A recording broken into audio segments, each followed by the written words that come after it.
Greetings, YouTubians, and welcome back to Wayne Sharp World, where today it is finally time to tackle one of my favorite subjects that comes along every year. Maybe not subject, maybe it's a topic or category. Probably one of those words would have fit better. Today we're talking the most underrated knives for all of 2025. Now, I'm sure there's already someone saying, well, we're not even through November yet, but you know what? This is kind of my thought process there is, no, we're not through November, but if a knife comes out in the middle or end of November, is there really even enough time left in the year to really call it underrated? It's got to be out for a little amount of time before you can really say it's underrated. So that's my thought process here. We're far enough into the year. I got 11 knives for you guys to take a look at. Most of these 11 knives have been out for plenty long enough to where I personally am calling these underrated because I love them. I don't see enough of them. I don't hear enough of them. I think they're awesome, and you need to know about it. So let's get right into it. Let's start off the list with some automatics, American-made automatics, ZT. This here is, I think, without a doubt, the best out-the-side automatic knife in 2025, not named or not called ProTech, not made from ProTech. I think this is an awesome piece. There's a couple things that may be holding it back on why it's not quite as popular as I think it should be. A little steeper in price. I believe the price is definitely north of $300, I believe, but I don't have the exact price. These are all going to be linked below for you guys to check out. The one bright side of these knives being underrated is I do believe they're all available at multiple places. So I will have links below for you to check out. But this knife, the firing power is great. Doesn't kick like a mule, but it kicks plenty strong enough to be satisfying. Very nice ergos. Love this slab of micarta they got on here. Very nice micarta. Nice button, like the little gold or bronze we'll go with bronze button here for the pop. And I love this coating. It's kind of like a chocolatey brown coating. Really nice. They even threw it on the other side, so it's a little more just uniform on the clip side with the black ZT clip. CPM crew wear, phenomenal steel, excellent ergos, and just a really nice color combo here. I like all the browns. I like the rich colors. I dig it. The only thing I don't love about it is the same color on this side. I don't know how much I love that. I think that may have been what was holding it back for some people. But in terms of just a brute of an automatic, this ZT0512 is pretty stinking awesome. In terms of automatic ZTs, probably my favorite automatic ZT. Not that there's a lot. I think there's, 3 or 4. So not a huge selection, but great looking knife, powerful blade. Again, good ergos, carries great in the pocket. It's everything you want. Love the little accents there of the bronze. It's everything that people would like in an automatic. Just, it's that American-made price tag too. You pay for American-made. Everybody wants American-made, but it seems like not everybody wants to pay for American-made. So, yeah, I'll leave that there. But that is the ZT0512 getting the list kicked off. We got 10 more knives to take a look at, and we are going to hop right back, stay on the American train, and look at another automatic from Kershaw.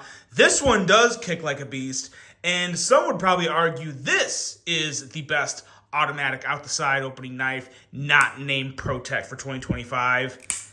And it would, I don't know, you could still maybe convince me there, because when it comes to these two knives, because some people would probably ask, when it comes to the ZT0512 or the Kershaw Launch 21, which one would I recommend? Well, to be honest, it's actually a pretty easy decision. I would recommend the Kershaw Launch 21. Not saying it's a better knife, I just think overall it is a better value. Both American made. This guy here is sporting M4 steel, which is still a premium, strong, amazing steel. It does have stronger, snappier action. When you hear this guy, it comes out with force. I do like the slightly longer blade, not by much, but it is just, or is it? No, they're pretty much the same length. I take that back. But at the end of the day, I just think this is a better value. So that's the main reason. Value is a big thing for me. So I don't mind paying a lot for something if I like it enough. But when it comes to these two, I would go with the Launch 21. I really, really do like it. Love, again, you got still that the black and the brownish bronze, the dark bronze, almost like a burnt bronze.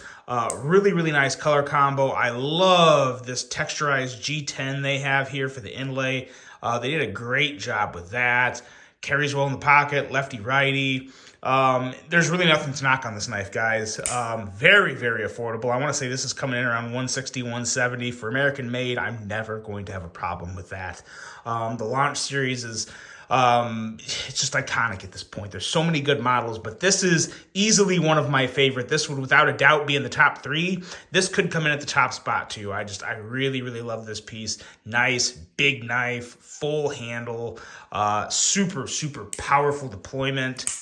It's awesome. The Kershaw Launch 21. Okay, we have spent 6 minutes talking about out the side automatics, and I think most people are probably a little more excited about the folders, so let's get right into it. And let's get into this guy right here from Orbital Knives. This is the Forax. Now, this video is not in any rankings. I'm not going from the least underrated to the most underrated. But if I did, this would without a doubt be in the top 3. Because this is still one of my favorite knives of the year in its price category. And I'm pretty sure it's still available. Like, how this is not sold out is kind of mind-blowing to me. Just a phenomenal, phenomenal design from Paul Munko here. His collaboration design with Orbital Knives. And man, oh man, it is beautiful. I love the blade, but I'm here for the handle. I love the handle of this knife.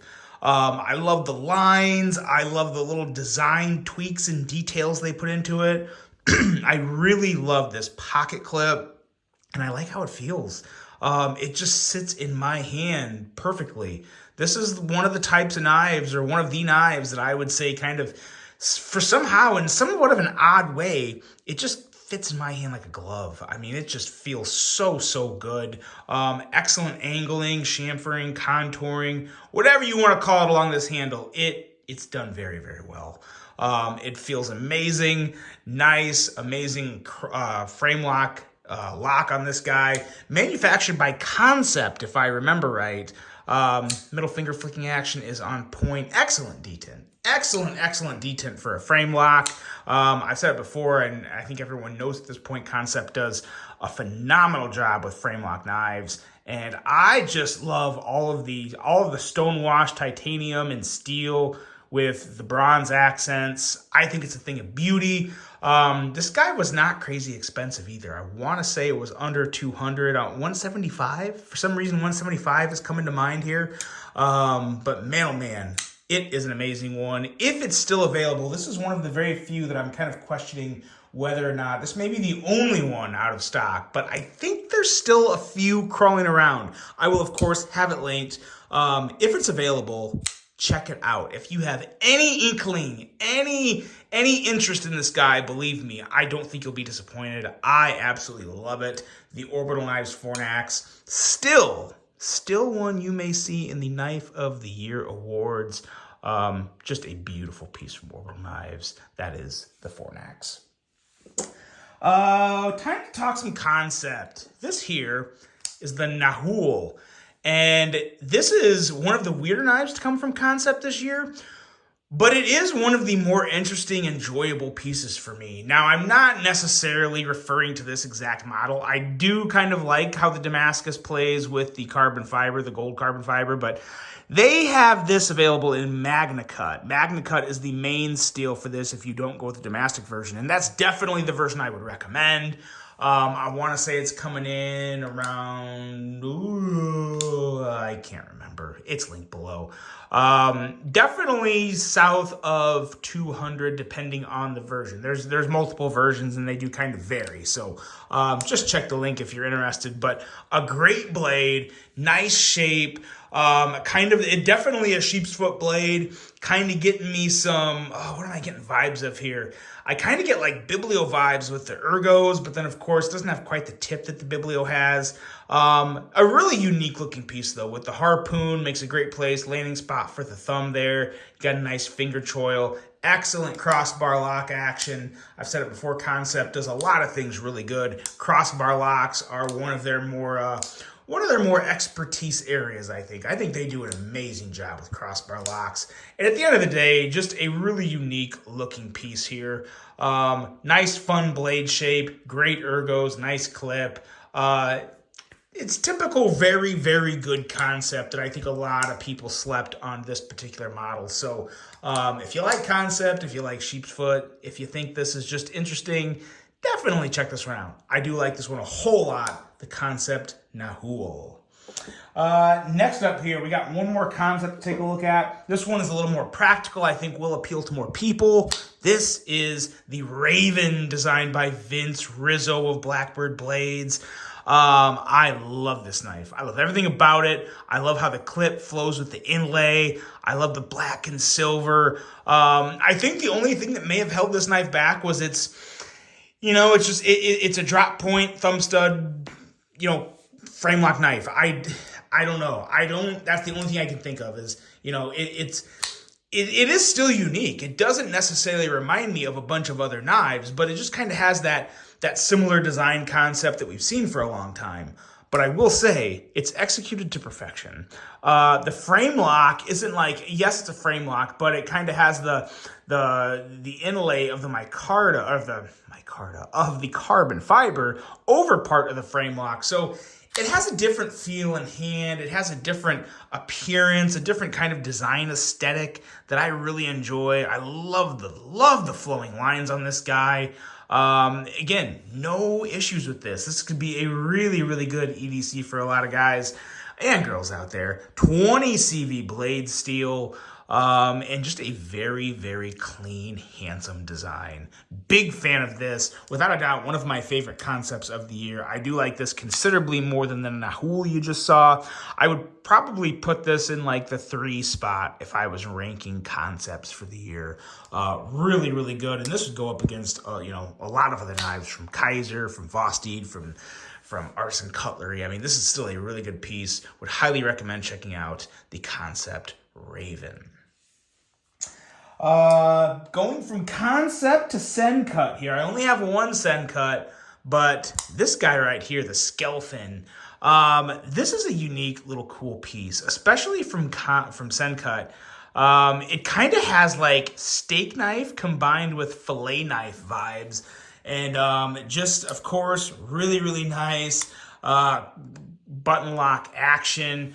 Feels surprisingly great in the hand, and a hollow grind. We have a deep, slicey hollow grind here. Really, really love this. The blade itself kind of reminds me of the Civivi Emporium, if you remember that, just in terms of length and sliciness. A beautiful blade, again, with that very fidgety button lock, and then just the overall shape of the handle. It sits very well in my hand, and very, very easy to kick that blade out, and a very nice detent for a button locking knife. You get a lot of detent feel in this, a lot of nice stiff retention to where when you kick that blade out, boy, it rockets out, and it's so, so nice. Kind of have this little area here protecting your hand from sliding up into the path of the blade, which is always nice. Really nice piece. Really, really cool piece. If you're into Sencuts, definitely check this one out. I am a very big fan. That is the Sencut Skelfin. Moving on down the list here, let's talk some Artisan cutlery, and let's take a look at this guy here, the Beast. And it's not the Beast, it's the Beast. This has a fun little vibe to it. As you can see, it's got the honeycomb, it's got the name, the B-E-E-S-T, Beast. Just a really, really cool piece here. What I love most about it, though, is how thin of a knife it is, slender, feels still excellent in the hand with this open area up here to kind of act as a choil. Perfect blade to handle ratio there. Look at that. You have literally just as much blade length as you do handle length. That's a nice thing. And the filler tab down here that is reversible, it's lefty righty, but it has that screw on the inside there, so it just gives it a really, really nice, clean, more expensive look in my opinion. I am a huge fan of this. Have been since the moment it dropped. Even before it dropped, I was messaging Artisan Cutlery, guys, please send me a beast. I really want to review it. It's that good. There's not a lot that I go calling for, but this is one of them. And yeah, it got me excited. It got me excited once I saw it. Very unique placement on the thumb studs with this one. Kind of sits, the thumb studs are higher up. Usually the thumb stud would be like down here, kind of in the crevice here of the knife, but it's way up, and you just basically push up and the blade flips out. It's very well thought out, very unique. Something I would have questioned whether or not that would have worked very nice, and it works great. Middle finger flicking action, very, very nice as well. It's just a slicer. It carries great in the pocket. And again, I think it looks really, really nice. I love the milling pattern of just the shapes and everything on it. It has a fun little play to it. Unique looking with why do I keep calling carbon fiber micarta today? Good Lord. With the carbon fiber inlay here on both sides, but just a smaller, unique area. It's just definitely its own knife. There's nothing you can relate this to. Another reason I think it's underrated, another reason I really, really dig it, that is the Artisan Cutlery Beast. Did I hit that darn mat? It's a good thing this is a self-healing mat, because I have cut this and nicked this thing a few times, not with the Beast, but with just about every other knife in the collection. And actually now we can add the Beast to that list. We are getting off track. Let's get back on track. Let's take a look at the next one. Coming out of Kubi, this is the Protocol. And of all of the knife manufacturers out there that manufacture premium knives that are more on the expensive end, I think Kubi is definitely the most underrated of those. And what I mean by that is like Kizer, ZT, all the manufacturers that have budget lines and then premium lines over $200. Kubi is extremely, extremely underrated in that aspect. Yes, they make amazing knives for $125, but they also just make amazing knives in general. They're still worth the price tags of $200+, without a doubt. This is one of them, the Protocol. Just a really, really good looking knife here. Love this blade shape. Got that sheep's foot going on, but still a little bit of a tip there for, maybe not piercing, but a little more, digging in there, get a little more EDC action in with that tip. Just a really, really nice width as well. Feels very nice in the hand.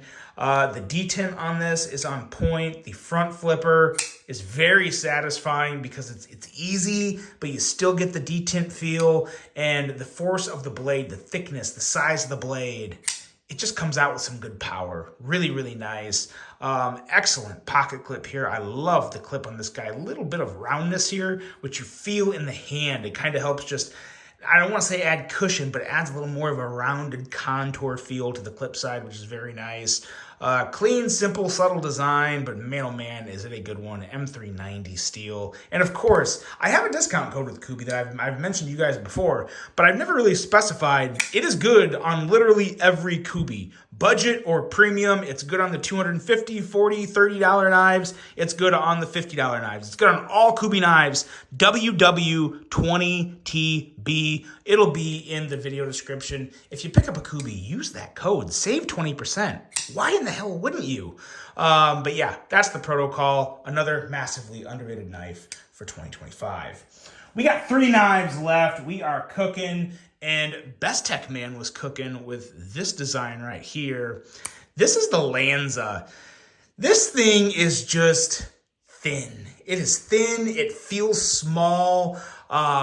It feels like nothing. It feels like a toothpick in your hand, but a very slicey toothpick. And some people may think that doesn't sound very enticing at all. I love this freaking knife. In terms of a budget gentleman's carry, I mean, come on. How is this not a great budget gentleman's carry? No, you can't, run this thing through cardboard for days because I don't think it's strong enough to. This is more of just a throw it in the pocket, go out for a night of coffee and strolls and just, walking around, checking things out. And if you need to cut open a package or just something light, this is just a really fun knife to do it with. Also could be a nice kind of like executive carry in the office area because it's not too intimidating. You look at it and it's made for just enough of a cutting task to get you through the day. Not meant to be a survival knife, not meant to be a beast, but meant to just be a clean little elegant pocket piece, something that would feel like you're carrying a pen in your pocket. And it's literally no bigger than a pen. I thought I had it. Oh, here we go. Here's a pen. Size comparison with the pen. Look at that. A lot shorter than the pen. It's going to carry in your pocket probably better than this pen. But yeah, there you go. I mean, this thing is just, it's amazing. And it's around $50. I want to say it's like $47, $46. It's just fantastic. The reach around is on point. And it's just a really, really cool, I think, very unique knife. It's a knife that kind of reminds you of something like the CRKT CEO, but I think this blows the CRKT CEO out of the water. Much better looking design, beautiful, elegant blade shape, and just a nice, comfy, minimal handle. It's a really nice piece for under $50. Highly recommend checking this one out. The Bestech Lanza. We are closing this video with Kizer. I mean, yes, we know it's been a great year for Kizer, but in my opinion, there's still been a couple that have been massively underrated, starting with this guy here, the Kizer Meteora. And I think this is kind of like the Raven. It's just a thumb stud drop point flipper. I think a lot of people kind of overlook this one, but man, I love it. Incredible ergos. I ranted and raved about this one when it came out, but I don't think a lot of y'all listened. Very affordable in that $69, $70-ish range. Very nice front flipping action. Very nice thumb studs, dual thumb studs, of course, so you can middle finger flick it, and the regular thumb flick is also very, very nice. Listen to this thing close. Very nice detent on that, super crisp, makes that front flip so satisfying. Incredible ergos with the choil, fully contoured scales that also have a very nice, I think that's what is like a cloud or seashell pattern, whatever you want to call it. I think it looks really cool. Aluminum handle here, got that nice deep carry clip. T8s, everything all over this guy. Excellent liner lock.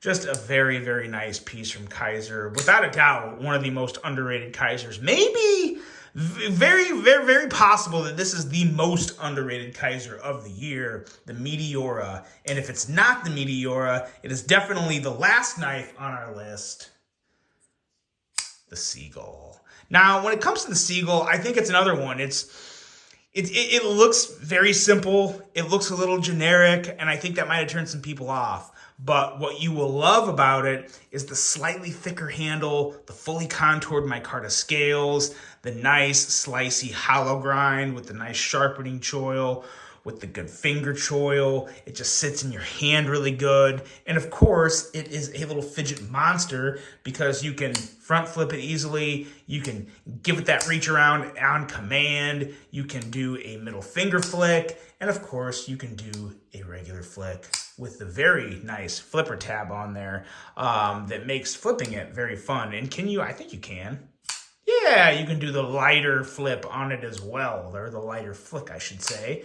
So, fidget monster, even more fidgety than the Meteora here. An excellent piece from Kizer. Also, again, of course, very affordable.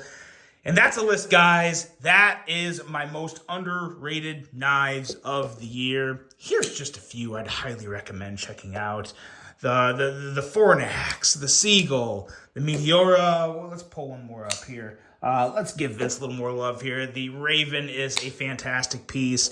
Just 4 of the 11 knives that I think really did not get enough attention this year. Hopefully this video brings a little more justice their way. Let me know what you guys think of all the knives on this video. Which knife do you think is the most underrated knife of the year for all of 2025. On that note, we are closing in on 25 minutes. It is time to go. I hope you guys enjoyed this one. Hope you have a great rest of your day. And until the next one, I'm out.